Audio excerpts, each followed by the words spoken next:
আমরা এখন আছি কাংসুরি ওয়াটারফলসের ভিউ পয়েন্টে। আরও নিচে যেতে হবে আমাদের, এই ঝর্ণায় গোসল করতে হলো। আমরা এখন ভাবছি এখান থেকে জিপ লাইনে করে নিচে যাব।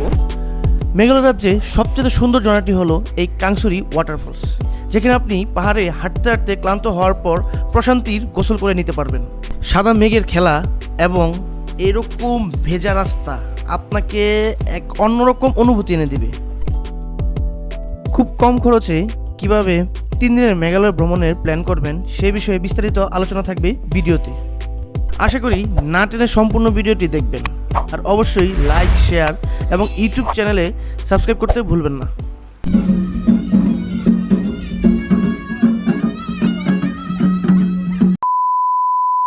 শুভ সকাল শিলং। আজকে আমরা চলে যাচ্ছি বাংলাদেশে, ব্যাক করব আজকে কাংসুরি লাইটলুম হয়ে, তারপর ডাউকি বর্ডার দিয়ে ব্যাক করব। বলে রাখা ভালো যে মেঘালয়ের যে কোনো স্পটেই যাবেন আপনি, এক রাত্রি হোটেলে থাকার জন্য গুনতে হবে 2 থেকে 5 হাজারের মধ্যে।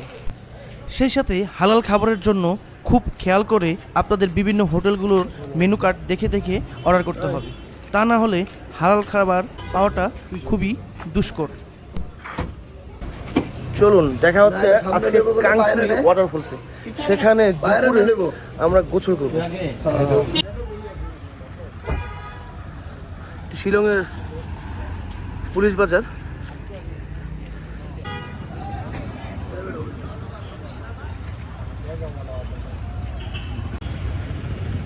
গতকাল এসেছিলাম চেরাপুঞ্জি থেকে, রাতে হোটেলে স্টে করার পরে এখন আমরা চলে যাচ্ছি কাংসুরি ওয়াটারফলসের দিকে।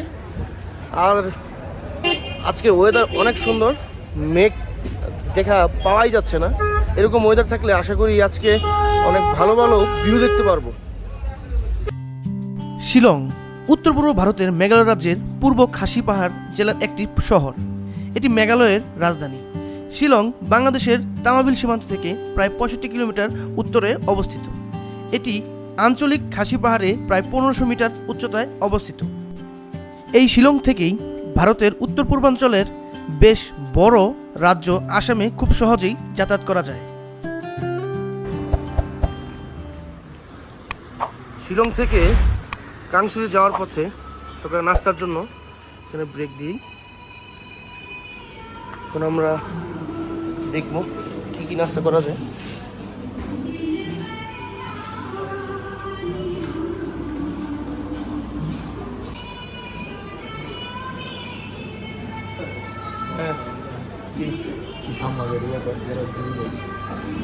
কাচুরি নেবো, কচুরি নেবো।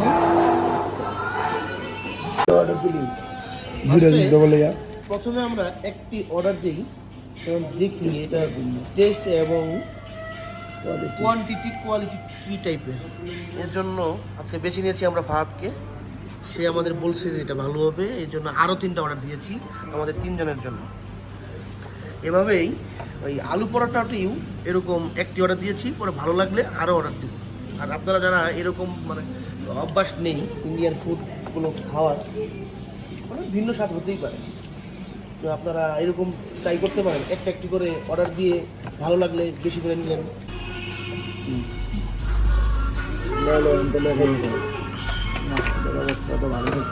সকালের নাস্তা আমরা এই হোটেলে করে নেই ডাউকি যাওয়ার রাস্তায়। শিলং শহরের এক পাশে। হ্যাঁ, 84 ঠিক আছে, 700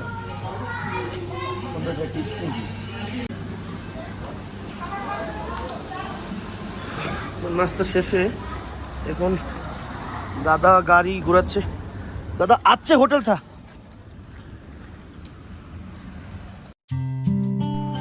মেঘালয়ের আক্ষরিক অর্থে মেঘের আবাস নামে পরিচিত। নাম অনুসারে রাজ্যটি মেঘ এবং বৃষ্টির সাথে জড়িত। মেঘালয়ের জলবায়ু সাধারণত খুব আর্দ্র। এটি সরাসরি দক্ষিণ পশ্চিম মৌসুমী বায়ু এবং উত্তর পূর্ব শীতকালীন বায়ু দ্বারা প্রভাবিত হয়। তাছাড়া যখন তখন যেখানে সেখানে বৃষ্টি হয়ে যেতে পারে মেঘালয়ে। কখন কোথায় কী পরিমাণ বৃষ্টি হবে তা আপনি আন্দাজি করতে পারবেন না। লাইটলুম থেকেও আমরা আমাদের গাড়িটি ফেরত দিচ্ছি, কারণ এখানেও প্রচন্ড মেঘ। কাংসুরি আমরা লাইটলুম থেকে কোনো কিছু দেখতে পারিনি, একমাত্র এই মেঘের কারণে, অতিরিক্ত মেঘ। এজন্য আমরা এখানে আর দেরি না করে কাংসুরিতে চলে যাচ্ছি। সেখানে লাক ভালো থাকলে অবশ্যই ভালো কিছু হবে।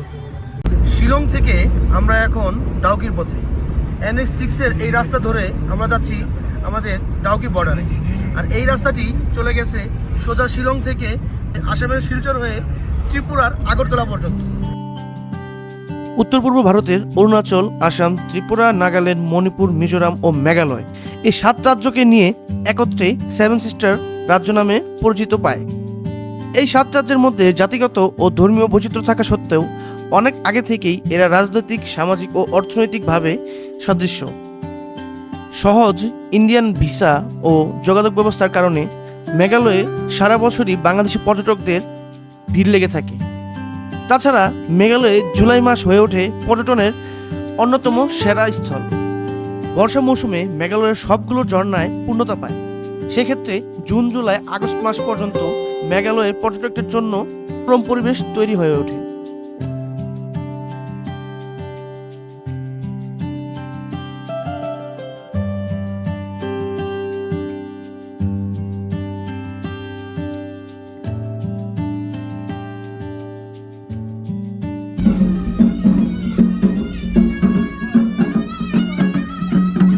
ডাউকি যাওয়ার পথে হঠাৎই হাইওয়েতে এরকম পাহাড়িদের পরিবেশ রক্ষার জন্য কিছু অ্যাওয়ারনেস দেখতে পারি, যা ভালোই লেগেছিল।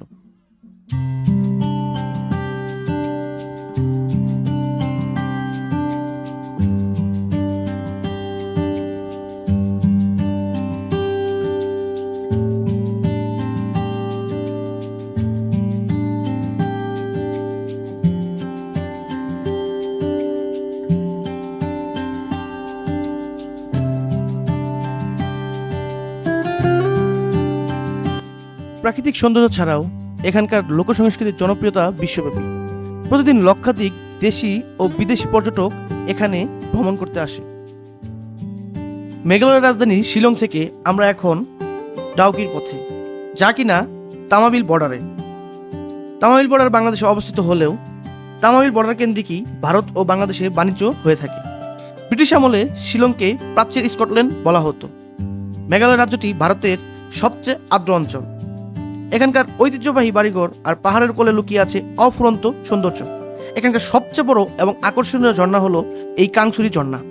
আমরা সেই কাংসুরির পথেই রয়েছি।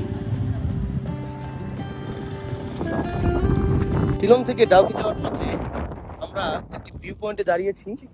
এটা জয় শহরের পাশেই, পাহাড়ের সাইডে। এখানে আরো ইন্ডিয়ান রাইডাররা দাঁড়িয়ে আছে। আমরাও এখানে দাঁড়িয়ে গেলাম এই ওয়েদারে, এই মেঘলা ওয়েদারে প্রকৃতির কাছাকাছি যাওয়ার জন্য।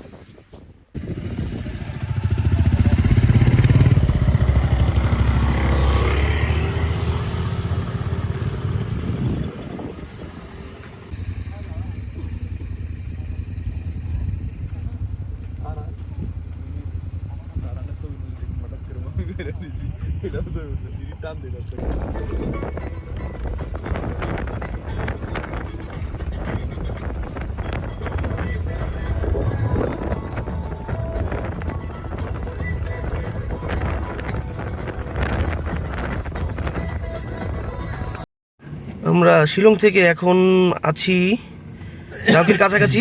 আমরা কাংসুরি ওয়াটারফলসের যে জিপ লাইনের যে রাস্তাটা, এই রাস্তা বরাবর যাচ্ছি। এখান দিয়ে জিপ লাইনিং করার ইচ্ছা আছে, দেখা যাক। যদি এই ফলসটা খোলা থাকে তাহলে অবশ্যই জিপ লাইনিং করব। ফলসের কাছাকাছি এসে পড়েছি, মানে এটা উপরে। এখানে গাড়ি পার্কিং করে তারপর নিচে নামবো সিঁড়ি বেয়ে। আর প্রত্যেকটি স্পটেই আপনি ভালো পার্কিংয়ের ব্যবস্থা পেয়ে যাবেন এখানে। আর পার্কিংয়ের টোল প্রত্যেকটিতে দিতে হবে। আমাদের এখন পর্যন্ত 1500 রুপির মতো গেছে না পার্কিং দাদা? না না, এত যায়নি। কত হবে? 500 টাকা। 500 হবে না কেন আপনাদের? হ্যাঁ এরকমই 1000 ধরেন। আচ্ছা আচ্ছা আচ্ছা। মানে পুরো মেঘালয় 3-4 দিন যতগুলো স্পটই ঘোরা হয় কিনা প্রত্যেকটা স্পট মিলিয়ে 500 কিংবা গাড়ি বেঁধে 4 জনের গাড়ি বেঁধে ছোট গাড়িতে 500 কিংবা 600 রুপি টোল লাগতে পারে, পার্কিং ফি। আরও এক্সট্রা ফি আছে, যেমন এই কাংসুরিতে ঢুকতে আমাদের 40 থেকে 50 রুপি লাগবে। তার উপর লাইফ জ্যাকেট নিতে কিতনা, লাইফ জ্যাকেট 30 রুপিস, 30 রুপি লাগবে। আর যদি জিপ লাইন করি তাহলে আমাদের লাগবে 300 রুপি, 300। এখানে পার্কিং করছি কাংসুরির সামনে। আমরা এখন আছি কাংসুরি ওয়াটারফলসের ভিউ পয়েন্টে। আরও নিচে যেতে হবে আমাদের, এই ঝর্ণায় গোসল করতে হলো। আমরা এখন ভাবছি এখান থেকে জিপ লাইনে করে নিচে যাব, তারপর ওখানে গোসল করে উপরে উঠে আসবো।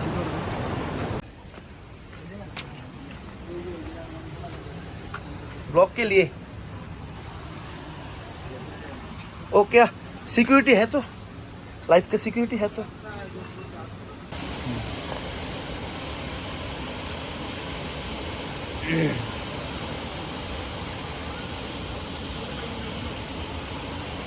एक बार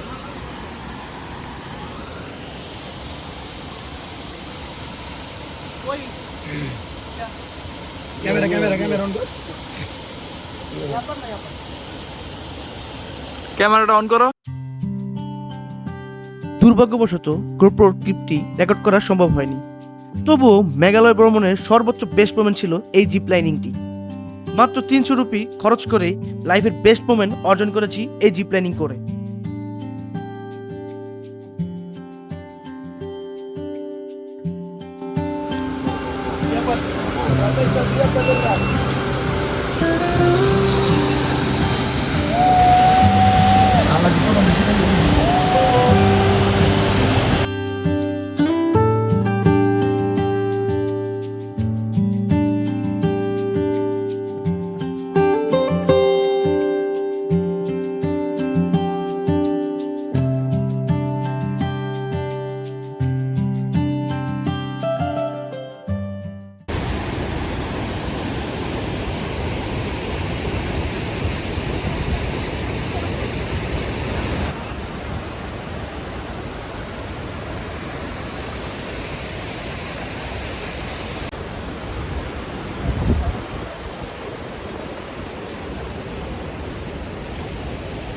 খবর পাহাড়ে হাঁটতেছে, কেমন লাগতেছে?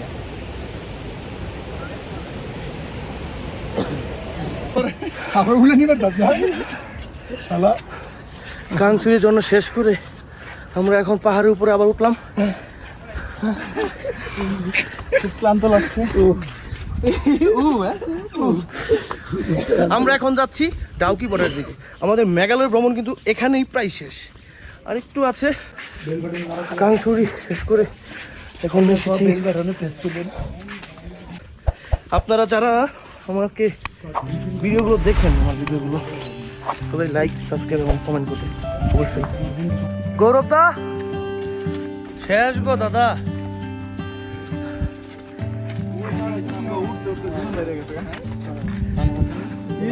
সান আগে নিচে করতে দিত, এখন নিচে করতে দেয় না। আমাদের 3 দিনের মেঘালয় ভ্রমণ এখানেই শেষ। আশা করি ভিডিওটি আপনাদের ভালো লাগবে। আর এখানে যারা এখনো আসেননি, যাদের প্ল্যান আছে আসার, তারা অবশ্যই খুব দ্রুত এসে পারবেন এবং সিজন মেনটেন করে আসবেন অবশ্যই। আর গ্রুপ করে তো আসতে হবেই। আর যে কোনো প্রয়োজনে আমার ডিসক্রিপশনে আমার কন্ট্যাক্ট নাম্বার দেওয়া থাকবে, অবশ্যই আমার সাথে যোগাযোগ করবেন।